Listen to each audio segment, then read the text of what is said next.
Beloved friends, welcome to another week of sacred reading, uh, also known in Latin as Lectio Divina, a traditional practice of taking a sacred text and reading that text so that it might speak to us today, reading through and through and through again, generally aloud, either in a group or by yourself.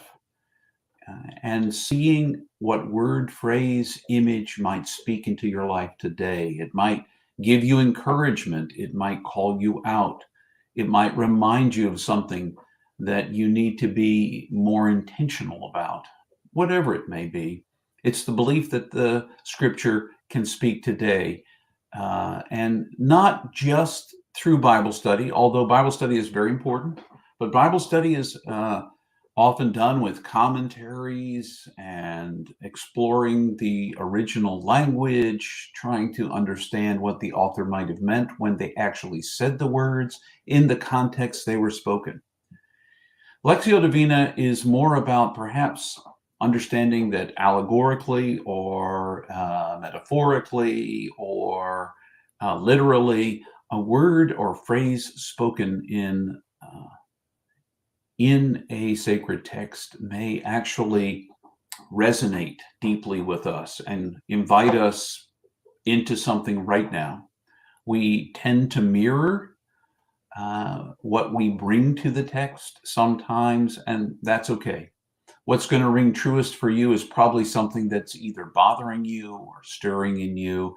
That's why when we read scripture so often, each time we read it, it says something different to us, I think. So Lectio is just an invitation to do that. For the last 3 weeks, we've been reading one verse at a time. We'll see if we continue that practice after this week, but for now, we will. We're in the first letter of John, chapter 3, and today we're just looking at verse 4. At the end of my reading it aloud to us, we will pause. You can turn off the video and just go and do your own reflection. Read it in your own version if you want to. Aloud is preferable if you don't mind, but don't let that get in the way. If you're self-conscious about it, you can read it in your mind. But reading it aloud allows you to activate your entire body vibrationally, vocal cords. When I'm speaking now, I can even feel the vibration in my feet as it's vibrating. You can feel it all through your body as well as hear it with your heart and with your ears. So consider that if you want to. But after I've read it aloud to us just once, oftentimes when I do Lectio Divina, I read it 3 times aloud with a pause between. I will then share a reflection of what I heard.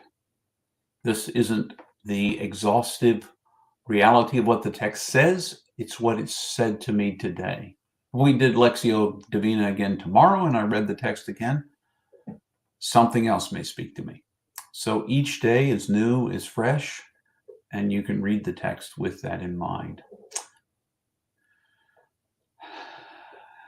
Catching my breath, encourage you to catch yours. And now, listen for a word from the Lord. All who walk in broken ways are trampling over the law of the chosen one, for all broken ways go against his law.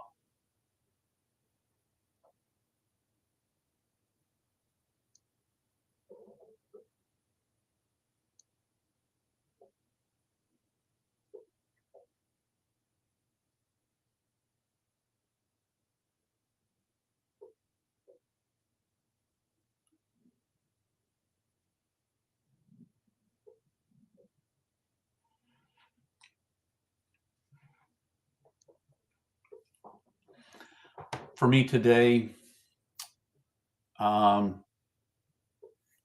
broken ways and trampling rose in me.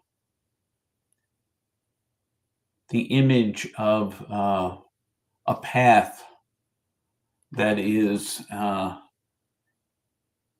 has been broken in some way. I often find myself, the image that came to me, I often uh, take walks in nature, and there's a path that I follow. And after big storms, sometimes there'll be trees across the path.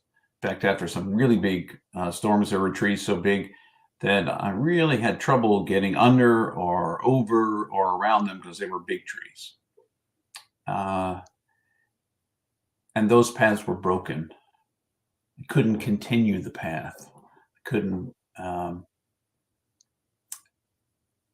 The relationship of continuity was broken. Um, and that was the image that rose for me. And that when I walk in broken ways, I suspect in other translations it's something like all who walk in sin or hate or something along those lines, but that's not the translation we read. All who walk in broken ways are trampling on the way of the chosen one, on the law of the chosen one.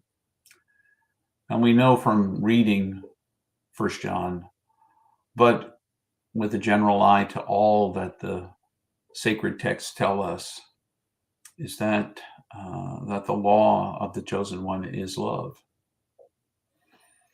Anyone who says who says they love God and hates their brother is a liar. That's what it tells us in the first chapter of 1 John.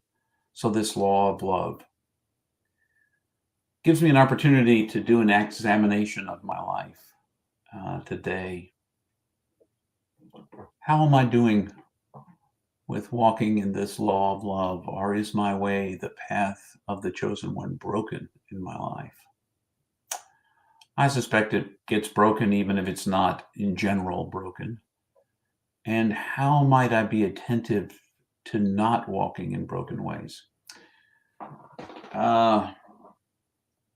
Those are my reflections. That's what this text said to me this week. I'm delighted you joined me. I encourage you, if you want to respond with some of the things it may have said to you or some thoughts about sacred reading itself or anything, you can always write me at james@sjumc.net. Thanks for joining me today. Remember that you're infinitely precious and unconditionally loved for the gift you already are. And until the next time I join you.